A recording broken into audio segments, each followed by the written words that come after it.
Okay, let's unpack this. Imagine you tune into an interview, and the guest, well, he's just walked in carrying a live chicken. Yeah, feathers and all. Exactly. That was Kenyan artist Bien, who's actually in the US right now touring his new album, Alusa. And it wasn't just like a random stunt either, was it? It felt really symbolic, kind of a window into his Kenyan identity, his whole artistic purpose. Totally. And that's really what we're doing today in this deep dive. We're looking at his recent interview on Breakfast Club Power 105.1 FM. And we're really just digging into his music, his perspective, what it means for him to represent Kenya globally, and some of his takes on the industry itself. Yeah, there's a lot there. So where should we start? What kind of jumped out at you first from that conversation? I think for me, it has to be the album title itself, Alusa. Right. He said that's his name in his village, which is such a personal anchor, right? Definitely. And that whole vibe of like personal freedom seems to just run through everything, even, how he often performs without a shirt. Yeah, the topless thing. Uh, His explanation for that was interesting. It really was. He called it freedom, audacity. And he made this comparison to how women feel taking off their bra at the end of the day. That's quite an analogy. It makes you think about, body norms and culture. For sure. Yeah. And he was clear, like, it's not disrespectful in his culture the way maybe walking around without pants would be here. Right. It highlights those cultural differences in what's acceptable, what's seen as just self-expression versus something else.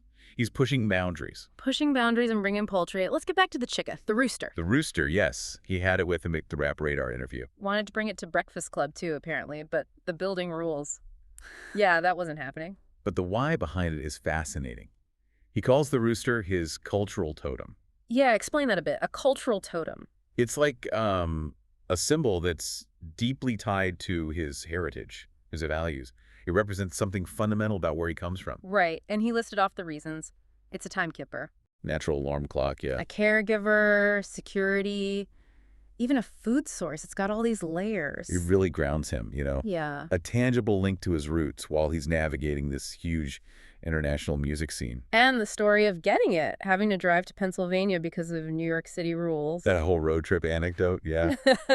And then the confusion over the American slang for rooster. Oh, yeah, cock. That must have been awkward. A bit of a culture clash moment for sure, but it shows his commitment to having that symbol with him. And now the chicken's retired to an animal shelter, apparently. From cultural mascot to quiet retirement. So before this solo venture, Bien was part of a huge Kenyan group, Saudi Soul. Voices of the Sun, beautiful name. They were together for, 20 years? Met in high school. That's a serious run. 20 years is incredible. Speaks volumes about their connection. And now they're on a break, exploring solo stuff. Yeah, he was clear it's not like a messy breakup, more like everyone's branching out. And the other members are doing their own things too, right? Releasing music, collaborating. Exactly. Sounds like a pretty healthy ecosystem, actually. So broadening out a bit, East African music on the world stage. Bien had some thoughts on why it maybe hasn't had that same huge surge as, say, West African or South African music yet. Yeah, he mentioned two main things. Lack of consistent, big funding. Right, the investment aspect. And also a smaller diaspora compared to Nigeria, for instance. Which makes sense. That network effect is huge. It is. But he was really optimistic. He called East Africa the next logical sound. I liked that. Confident. Definitely. And he also touched on why cracking the U.S. market is still so important for international artists. Yeah, the win in the U.S. idea. Why is that still the case, do you think? Well, he pointed to the rewards, obviously, but also the established infrastructure, the global influence that comes with success here. It's like a launch pad. Yeah, that makes sense. It can amplify everything else. Thinking about his own start, he told this story about hearing Bob Marley's Iron Lion Zion when he was really young, like 5 or 6. Oh, wow. And just being blown away, feeling like, I have to do this. And he's basically been singing ever since. 31 years, starting in the church choir. You hear that a lot, the church choir being foundational. He called it the best artist development program. Probably true for many. And his mom was supportive, but with a condition. Finish your education first. Exactly. Communications and journalism. And he had that belief early on, too, right? Telling his cousin he'd be a superstar at age 6. Yeah. That kind of conviction is something else. It really is. And it's funny how that communications degree, maybe seen as a backup then, is actually super useful now. Totally. Understanding media, interviews, connecting with people, it all feeds back in. It absolutely does. Now let's talk collaborations and cultural identity. He mentioned admiring artists like Beyonce, Coco Jones. And he's got something coming with 2 Chainz, apparently. Okay. Interesting mix. He grew up in a pretty cosmopolitan part of Kenya, he said, with American Arabian influences. Yeah, so those sounds were around him. But he made a point of saying he works hard to keep his isms, His accent, his Kenyan sound. right? Authenticity.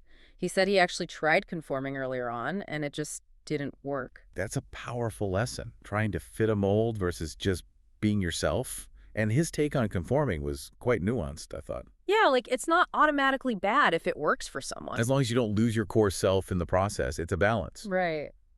Okay, this next bit was really interesting. The whole 50 Cent effect discussion. Yeah, in Kenya back in the early 2000s, Bien totally agreed.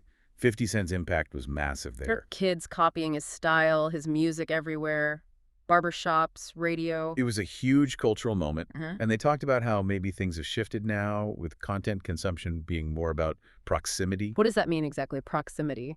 Like, maybe people connect more deeply with artists who feel culturally closer or whose impact resonates more within a specific region rather than one global superstar dominating everywhere in the same way. Okay, I see. So Bien was saying that while big American artists sell out shows in Kenya now, Mm-hmm. they don't necessarily permeate the culture in that same deep way 50 Cent did back then. It's different. Yeah, it's less about just sales, more about that kind of ground-level cultural conversation shaping. The hosts were trying to think of newer artists with that same effect. And Bien seemed to feel it wasn't quite the same, at least not on the continent in that specific way. It's a fascinating perspective from someone right there in it. Shifting gears a bit to his personal life, he's married to his manager, Chikiki Zaruka Kuka. Right, been together 11 years. She's managed his solo career for the last 2. That personal-professional blend can be tricky. For sure. But he described it really positively. Beautiful, most rewarding experience. They seem very much a team. Sharing finances, building together, Mm. sounds like deep trust. Mm-hmm. And he joked about there being no off switch. No business mode versus bay mode. Work talk happens anytime, anywhere. Yeah. And he even said that her becoming his manager actually saved their relationship during tough times. Wow, that's quite something. Speaks volumes about their partnership. It really does. Having that trusted person navigating the industry with you. So, looking at the bigger picture again, the challenges for East African artists and for Kenya. Yeah, he talked about the region often just being known internationally for, like, athletes and safaris. Stereotypes, yeah. And he wants to, his phrase was, cut a road in the jungle for the artists coming after him. That's such a powerful image, like being a pioneer. And feeling that weight, to create art that speaks to Kenyan life, the struggles, the stories. Making sure those perspectives are represented. He also touched on the political climate there, lack of opposition, some concerning things like abductions, limits on expression. Serious stuff. But he still has faith, especially in the youth, to drive change. And despite the challenges, economic or otherwise, he feels really comfortable living in Kenya. He called Kenyans fighters proper people. You can really hear the pride and connection to his home. Absolutely palpable. Now, the song Mashiri from the album. Oh, yeah.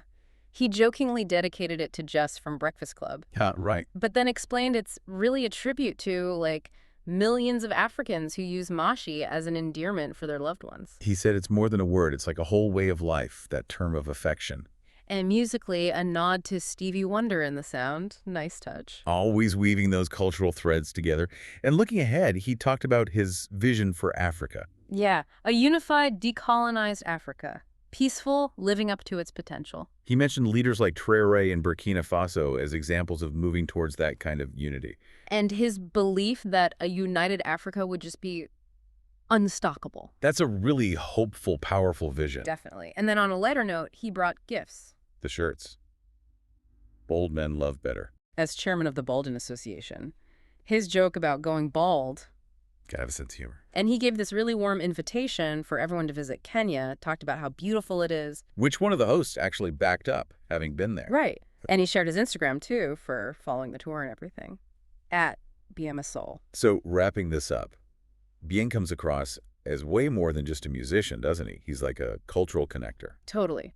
His art is so tied to his Kenyan identity, but he's navigating this global space. Offers a really interesting perspective. And his optimism for East Africa's music scene, his vision for the continent, It's really quite compelling stuff. Yeah, absolutely. So maybe a final thought for you listening. Think about the sounds coming out of East Africa right now. Yeah. Bien's just one voice. hmm His story highlights how many rich cultural narratives are out there, maybe just waiting for a wider audience. What else might you find if you explore beyond the usual?